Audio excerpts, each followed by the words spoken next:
NATO says Russia's long-awaited offensive in eastern Ukraine has begun. Heavy fighting is taking place as Ukrainian forces try to repel the attackers. Charlie D'Agata went to the front lines where casualties are rising fast on both sides.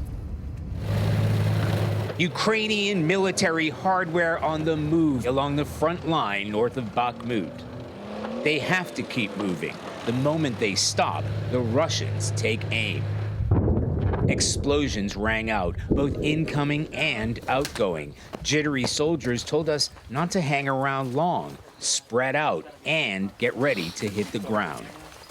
The sound of explosions has been non-stop, both outgoing and incoming. This is the last Ukrainian-held village before the Russian front line, about 3 miles in that direction. Commanders tell us the front line has only moved a few hundred yards in the past couple of months. In some cases, the soldiers are holding off the Russians using no more than automatic weapons. Is it always like this? Always. There's constant incoming. Call sign Thunder tells us it all depends on whether they can see what they're shooting at.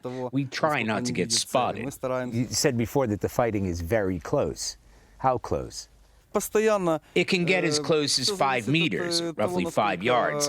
We're literally tossing grenades at each other. Close enough to throw grenades.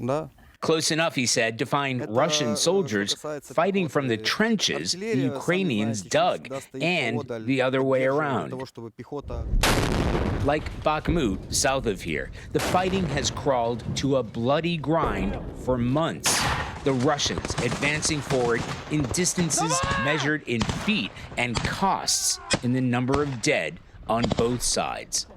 They're trying to hold this ground in the face of an expected Russian offensive ahead of the 1-year anniversary of the invasion next week, even if there's not much left to hold. Despite suffering casualties, they continue to hold that line, but there are indications this morning that Bakhmut might be ready to fall to the Russians. Civilians, aid agencies, and journalists have been barred from getting anywhere near the city. Gayle? Boy, Charlie, the 1-year anniversary next week, and it's still going on. No end in sight. Thank you very much.